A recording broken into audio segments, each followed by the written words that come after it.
Guys, it's Emma. Welcome back to my channel. So as you can see, we're in a bit of a different setup. I'm on vacation. There might also be a bit of wind in the background because the sun has recently set and it's getting about a bit windy. So if you hear that, that's why. But also new setting, and I just wanted to talk a bit about some of the books that I've been reading on vacation. I've finished 2 already and I've been here for 2 days. It's a little bit of an issue. Like, I only brought 4. Anyway, if you get it, you get it. But yeah, so I just recently, literally like 10 minutes ago, finished reading this. And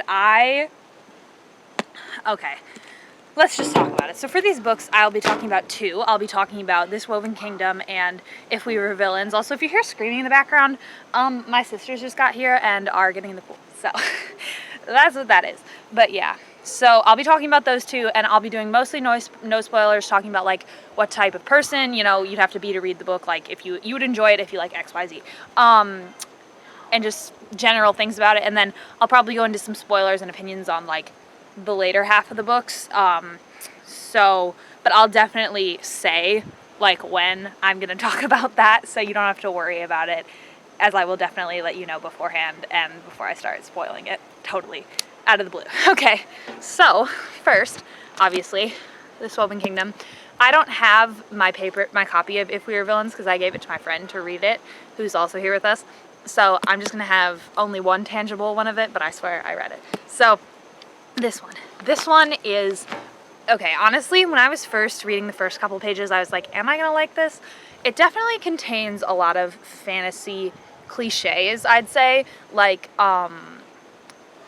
there's like the whole conflict for a little bit of it is like forbidden love, which isn't a spoiler because it says that on the back, but I would think it was cliche, but I think it was pretty well written to the point where you were like, okay, it's a bit cliche, but like I like her writing. So also I'd say if you like fantasy, if you like romance, even, like, you don't even have to like fantasy, I don't think, just maybe liking romance. It does take like a little bit to wrap your mind around like the lore of the world, because she goes into a chapter where she exclusively talks about the lore for like a chapter, and it's literally the 2nd chapter, so it's a bit jarring. You're kind of like, oh, I don't really want the whole book to be like this, but it's not, so don't worry. And honestly, if you just read that and start like picking up the clues throughout the whole book, you'll probably be fine. That part was like maybe a little bit confusing, but I think that in general, if you're accustomed to reading fantasy and stuff, the world building was done pretty well. I think that like chapter where it info dumped, which again is in the beginning of the book, so it's not exactly spoilers, where it info dumped about like the lore and stuff was maybe a bit like, I don't know, it's an info dump, and like for a lore as complex as like this book kind of has, or at least it's a little bit hard to understand at first, I like understood the necessity of it, but I almost would have preferred she like weave it in throughout the book, because I honestly, in fantasy books especially, I like figuring the lore and like the stuff out for myself and like picking it up in clues throughout the book. But that's not the case for everyone, and to be honest, the first chapter was confusing without not like knowing the lore. So then when they had that 2nd chapter of just kind of like an info dump, but also like, you know, obviously informative, it wasn't bad, it was just, and it wasn't a cop-out either because it was well written, but I just remember reading it and being like, okay, like we're learning it all now, but could she have put it in throughout the rest of the book? That's probably my only complaint about the world building and stuff. I really like it. I liked a lot of it. I liked the ideas. Like, again, it was very stereotypical fantasy. Like, if you had to take fantasy archetypes and roll it into one, it would be this book. Like, it actually would. But it's well written enough where you don't like mind it as much, and it's definitely like an exciting read. The romance, again, like everything else in this book, cliche but well written. It was like, I don't know, I was a fan. I'm definitely a fan. And yeah, that's all I have to say, I guess, about the basic premise. Well, now I'll say the basic premise. So basically it's about this girl who's like, so here, I'll just kind of like try to explain the lore to you, so if you pick this up, it might be a bit easier to understand. So our main character, Alize, so she's like working as a servant, right? Her parents have died and all this tragic stuff has happened. We don't necessarily know why, but we know it's something to do with her, because even in the cover it states that she's the long lost heir to the ancient Jinn kingdom. And so in this book there are like 2 like species of lore. There's humans, which they call clay, because they say, like, the humans are made out of clay. And then there's jinns, which are, like, the people that have, you know, powers. And then there's also, like, this figure in their, like, religion and thing called the devil, but he's, like, a tangible person who just, like, shows up and says stuff. So, yeah, that's kind of that. But basically, one day, it's like this whole kerfuffle happens, and she catches the attention of the prince, because he's, like, really suspicious of her. Like, she kind of is, like, a little too good, and, like, disarms this thief in front of him, and he's like, okay, this is not just a servant girl, and, like, their kingdom and, like, the other kingdom are kind of, like, at war. They're, like, not really on good terms, so he's, like, thinking she's a spy. And then all this stuff ensues, and then obviously there's, like, the forbidden romance part of it, like, between them. And I'd say it's pretty good, yeah. My thing, honestly, is that it's cliche, but it's well written enough where you can just ignore the cliches and have fun, because that's what I did.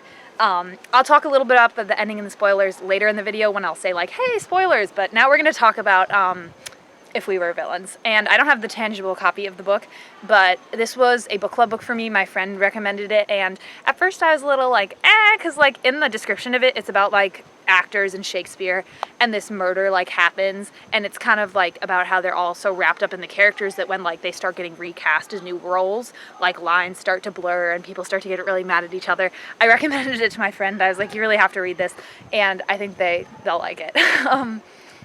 But yeah, so basically that's the basic premise. They're going to this really, like, exclusive theater school. They kind of talk about it. It's not, like, traditional educational schooling in any means, but it's definitely, like, an experience. Like, they get put through, like, this grueling theater training, putting on productions, like, all the time.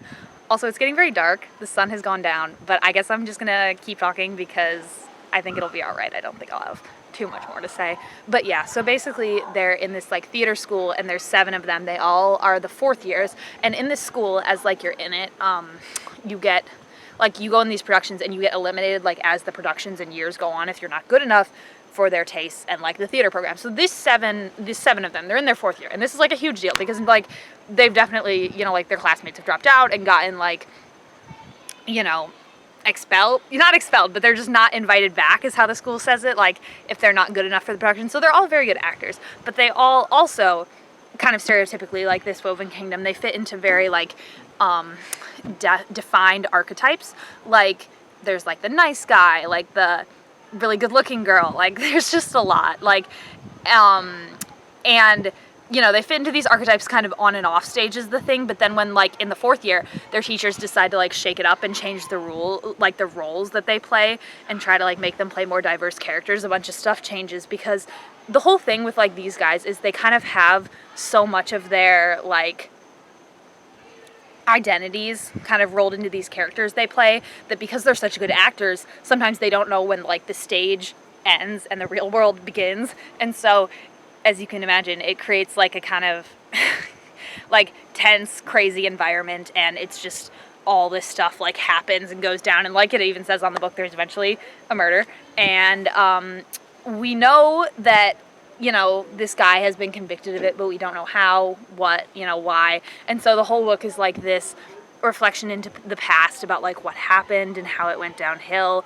And they quote a lot of Shakespeare throughout it because they're obviously, like, in drama school, and that was the one part of the book I was kind of unsure of. But I think that the Shakespeare, it'll say after, like, the quote, right, if it's important or not. Like, I felt something about this line, you know what I mean? And so I feel like when reading it, you could almost skim over the Shakespeare, and then if it said it was important, like, in, you know, obviously a more non-obvious way than that, then you could, like, actually go back and look at it. That's honestly what I did, because I'm not, like, the hugest fan of Shakespeare. I mean, granted, I'm literally, like, a high school student, like, we're just doing our first Shakespeare in my class, but yeah, so that's kind of just how I felt about it. That roadblock shouldn't be too much, like, especially if you're not a fan of Shakespeare. I wouldn't worry about it because it's more the story, and Shakespeare is just, like, the environment and world it's set in. Spoilers! Now I'm just going to talk about, like, the endings of these books, and this is for, like, if you've read either of these books and you want to know, obviously, what I think of them, this is for you. If you think any of these books would be interesting to you, I'd probably encourage you to just click off, maybe go watch one of my other videos, or better yet, pick up one of these books. That would probably be the best course of option. The best plan. Okay, so this Woven Kingdom ending, I was shocked. I kind of knew that Cameron's like grandpa was bad news, right? Because like the minute he like sent guards to show up to Cameron's room and like kidnap him and put a hood over his head, I was like, okay, So yeah, I was kind of not surprised that he had a bit more to him, you know, because then as their relationship started to get more tense, I was like, okay, this guy is not all good. Because, you know, Cameron kind of looked up to him as a father figure because his father had died, like, to the grandfather. But the, like, prophecy reveal was kind of cool. The one thing I am confused about is I don't really know how the devil, like, plays a role in these books. Like, he delivers this prophecy, but then they make it seem like he's the one making the other guy that, you know, like, kidnaps her at the end. He's the one making him do this stuff, like, for his personal gain, which literally in, like, the lore part of it, remember, they, like, said he was, like, living a half-life, so how could he possibly benefit from that, I guess? But I'm really excited to read the next one because obviously it left on a cliffhanger. I thought it was a great cliffhanger, but literally I'm reading it in the year that it came out, so it's a bit unfortunate for me, but it's alright, I can wait. I just really want to read the next one. God, you can't even, like, see me anymore. Hey, squad. Alright, I'll make it fast. And then If We Were Liars, screamed. I loved it. It was so good. At first when I was thinking about, like, how I felt about the ending, I wasn't exactly sure, because, like, Oliver, you expected him to do that for James, you know, he was kind of like, they were setting up as this selfless good guy throughout the whole book, but then I was like, is he really that selfless? But then, you know, he was in love.